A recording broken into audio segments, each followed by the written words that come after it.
Voy a dar comienzo a la grabación de este cuarto módulo que tiene como título Comienzo de la vida humana.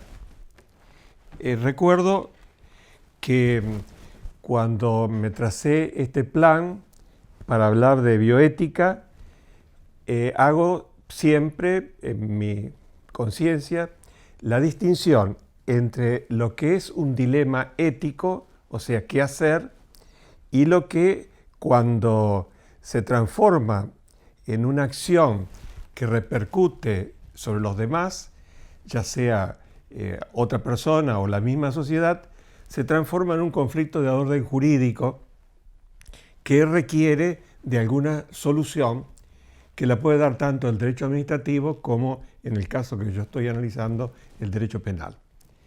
Entonces, el tema del comienzo de la vida humana es un tema, obviamente, en primer lugar, de carácter fisiológico. ¿Cuándo comienza la vida humana? No es una pregunta fácil de contestar, porque hay distintos criterios respecto de ese momento. Incluso hay criterios médicos y fisiológicos que coinciden o no, dependerá de las circunstancias a la cual me voy a referir después, coinciden o no con los criterios jurídicos. O sea, una cosa es la inteligencia del tema desde el punto de vista médico, desde el punto de vista natural, y otra cosa es la inteligencia del término de cuándo comienza la vida humana desde el punto de vista jurídico. Voy a referirme primero a lo que dicen los fisiólogos y voy a leer algunas explicaciones que son interesantes para este tema. Por ejemplo, se dice que el embrión es el derivado del huevo que por último se convierte en la descendencia durante el periodo de desarrollo más rápido, esto es, después de que aparece el eje mayor hasta que quedan representados por estructuras principales. Dicen en este orden que en el ser humano el organismo en desarrollo es un embrión desde aproximadamente 2 semanas después de la fecundación hasta el final de la 7ª o la 8ª semana. Ya vamos a ver si coinciden o no estos criterios con los que yo voy a exponer seguidamente. Pero lo que me interesa es señalar este aspecto que a mi juicio es muy importante para entender el tema del que estamos hablando. Dice la cronología, desde el punto de vista médico, que desde el primer día el embrión envía señales moleculares para crear una tolerancia inmunológica y hacer que la mujer no lo perciba como un extraño. Obviamente el 50% es del padre. Y la mujer tampoco active las defensas para destruirlo. La gestación constituye una simbiosis de 2 vidas. El embrión no es una parte de la madre, ni tampoco un injerto. A este primer diálogo molecular le sigue una serie de contactos entre el embrión y la madre, no ya moleculares, sino de tejidos. El blastocisto se introduce en el epitelio uterino, después en el endometrio, y hacia el día 15 se organiza el sistema circulatorio gracias al flujo de sangre materna que llega a través de la placenta. De esa comunicación surge el microquimerismo maternal. Algunas células madres de la sangre del feto y su placenta, que son pluripotenciales, pasan a la circulación materna. Luego se almacenan en nichos, sobre todo en la médula ósea, y se dispersan por distintos órganos de la madre. Igual que el hijo tendrá toda su vida la impronta genética de la madre, ésta guardará el recuerdo físico del pequeño. Se cuentan de 2 a 6 células madre del feto, denominadas progenitores celulares asociadas al embarazo, por cada mililitro de sangre materna. Las Estas células pueden participar en la regeneración de tejidos de la madre.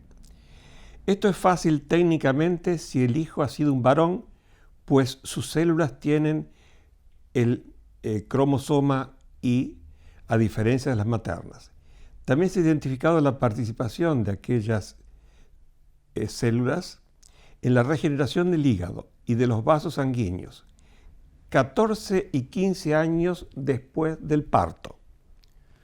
No solo coexisten las células de dos personas sin perjuicio, sino que además resultan beneficiosas. Parte del proceso biológico del embarazo es la reducción del estrés. A las 2 semanas de la gestación, la progesterona contribuye a aumentar la oxitocina y a reducir el cortisol. Pero no es el único cambio en el cerebro de la madre.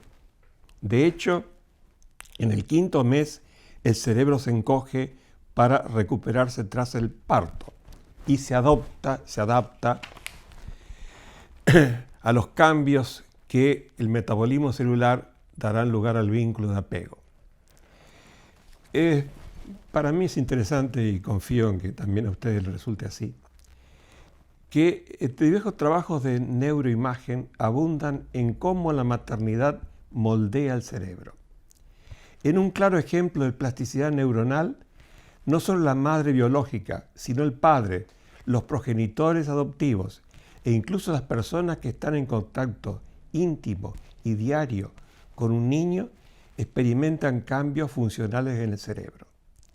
Así lo muestra que los padres respondan con más intensidad al llanto que a la risa del pequeño, para atender mejor sus necesidades, al contrario de lo que ocurre con quienes carecen de la experiencia de paternidad. Además, como se ha visto en esta lectura, el vínculo de apego no es unilateral. Hay todo un proceso que se va configurando a través de los días, a medida que avanza la gestación. Entonces, es del caso preguntarse, a los efectos que a nosotros nos interesan, ¿cuándo comienza la fecundación? Comienza la fecundación en el proceso que antes he descrito y leído. Y en el comienzo de la fecundación aparece un nuevo ser. Y ahora nos interesa preguntarnos si este nuevo ser tiene algún respaldo del derecho que lo proteja. En este primer momento de la multiplicación inicial de las células.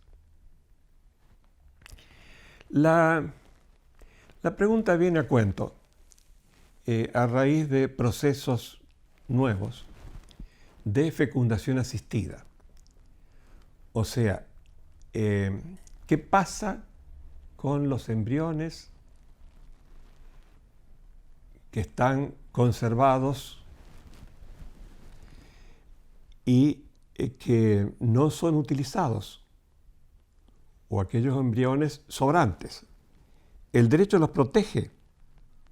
¿O hay alguna sanción respecto de que se aproveche esta circunstancia obviamente, la total indefensión? En la República Argentina no hay disposiciones expresas sobre este tema. Entonces, todo viene a cuento en el campo de la investigación y en el campo de la reflexión.